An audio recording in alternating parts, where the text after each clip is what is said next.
në temin në Komisionin e Mandateve, në Këshillin e Mandateve, nuk pati një interpretim në terminologji politike nga ana e mazhorancës për prokurorinë, për SPAK-un. Por ama, për te SPAK-ut, i cili e tha Rezarti është pjesë ekzekutivit, është palë, bën punën e tij, heton në gjithçka, pyet për gjithçka, këtu problemet duke që janë gjykata, cilat prej shumë kohësh tashmë përjashto një rast, cilin e dim, po që besoj dhe ai është personal, s'po e themi, po e dim për kujt i referohemi, të gjithë rastet e tjera, gjykatat janë rreshtuar dhe mbajnë të njëjtin pozicion. Edhe në raste të tilla, dhe po referohem asaj që pam në protestën e fundit, një dhunë ekstreme që për fat keq nuk kursejeu as njerëzit namaz. Dhe ironia e fatit është që të gjithë po t'i pyesësh dhe në rrugë, thonë Rama i ka gjitha pushtetet. E kupton? Pra, ndërkohë që gjykatat Rama ka vetëm sondazh. Vendosin të gjitha në disfavor të Ramës, ka fituar narrativa që Rama i ka gjitha pushtetet. Dëgjoj, kjo e tha pak Minxhozi, kjo është dobësia e Ramës dhe vonesa e tij e reagimit. Pra, ndoshta për t'i marrë benefitet në fushat elektorale fakti që jemi ne forca që kemi bërë reformën drejtësi. Ndoshta i kompleksuar edhe nga marrëdhënia me ndërkombëtarët që dikur, jo tani më, që nuk duhet ta ngacmojmë drejtësinë e re sepse bla bla bla. Ndoshta sepse i kompleksuar edhe nga fakti që kundërshtari politik do i thoshte që ti je një lloj si ne. Në gjitha aspektet Rama është treguar i kompleksuar, po e them me një fjalë, dhe duke menduar që po bën gjën e duhur, në fakt ka bërë një gabim që sot nuk po e vuan Rama, vetëm Rama. Sot po e vuan sistemi dhe shteti. Sepse në momentin që vetëm se një krim e kryen një deputet i Partisë Demokratike, ai nuk duhet ndëshkuar dhe nuk duhet hetuar, që këtu nuk flasim më për shtetësdrejtës. Pra që në momentin që ti sheh dy deputet që rrafin në shpulla dy qytetarë, dhe nuk i kap këto deputetët që janë qytetarë pikë pari, ti çosh tek vendi si gjithë tjerët, si janë kushtet e flagrancës, këtu nuk mund flasim më për shtetësdrejtës. Që në momentin që një kryetar partie del dhe bën thirrje për luftë civile, si Sali Berisha, dhe nuk merret asnjë mas, këtu nuk mund flasim më për shtetësdrejtës. Dhe këtu Rama ka kusurin e vet, që është treguar i dobët, i kompleksuar, duke thënë nuk mund të hedhim bebën me gjithë ujin, dhe nga ana tjetër duket që sistemi është i kompleksuar nga doktori.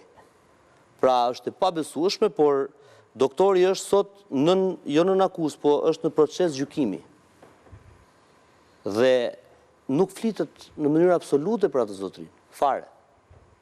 Ai bën moral, siç po e thonim, për të gjithë të tjerët, vetë ai është i dënuar politik. Ka dhe aleatin e tij Meta në të njëjtat kushte, ka dhe aleatin tjetër Fatmir Mediu në të njëjtat kushte. Pra, këtu vetë janë të komprometuar në këtë mënyrë, i kanë dosjet sa një mal aty, deputetët e tyre rrahin qytetar në mes të pazarit, militantët e tij me frymëzimin dhe në dirigjimin e deputetëve djegin qytetin dhe gjuajnë me molotov, dhe nuk ju hyn gjem në këmbë. Dhe kjo vetëm për faktin që është opozita dhe nuk duhet të cënojmë të drejtën e saj për të bërë opozitë. Kjo është e para saj përket shtetit drejtës që në raport me opozitën dhe me qytetarët ka rënë. Mirë, qëndrojmë pak te kjo, se pastaj të flasim për temi, besoj edhe për atë çfarë pra e lajmëron Berisha. Jo, kisha diçka për gazin që ka mbyt qytetin sot. Se flasim për gazin që hidhet ari që djeg syt, po sot ishte një gaz tjetër që të diqte stomakun kur lexoje mediat. Dhe është keqardhje për gjithë kolegët. Domethënë, se nuk ja vlen të bëjmë leksione gazetarije këtu. Po, jo i burim, bëj dy të pak. Apo jo? Bëj dy më. Pyet dhe një nga ana tjetër. Ç'a thuhet? Të gjithë sot, të kur them gjithë pjesa më e madhe, jo absolutisht gjithë, kanë qenë viktima me dëshirë një pjesë e madhe e tyre, besoj unë, të Gazbardit. Megjithatë, s'duhet merremi me atë. Këtubi, kjo çështja e gjykatave është perceptim apo është realitet? Pra le të themi, perceptimin e herë krijohet e gabimisht, por shifrat e vendimeve, vetëm jo më larg se sot.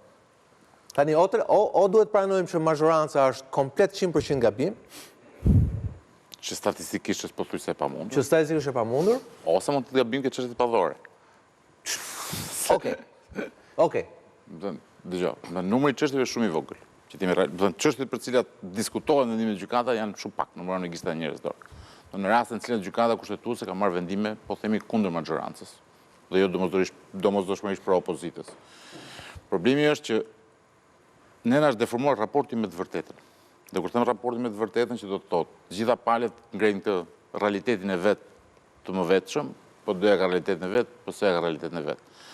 Dhe ajo që ne duhet të zgjedhim pastaj është midis këtyre dy realiteteve, kush është realiteti më i përshtatshëm që na përputhet. Në të vërtetë, gjykata dhe gjyqtarët janë njerëz që jetojnë në Shqipëri.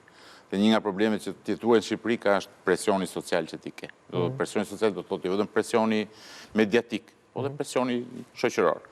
Gjithë ne japim mendime, gjithë ne, duke dhënë mendime, e trystojmë gjykatën. Funditës dhe gjykata, dashur pa dashur, do shkojë nga aty ku rreshtohet pjesa më e madhe e popullatës. Se nëse ti e bombardon gjykatën me faktin që shih se ky person është i fajshëm, është i fajshëm, detyrimisht ja ke deformuar bindjen e brendshme të gjyqtarit. Ai është vërtet profesionist. Por dhe profesionizmi ka ca, të ndikohet. Tani na demoralizove komplet. Jo, mos është çështë demoralizove. S'donim ta besonim këtë, mos se ka kohë që shohim sondazhet dhe që ndodhin gjëra sipas sondazheve, po. Nuk është kaq bardhëzi gjëja.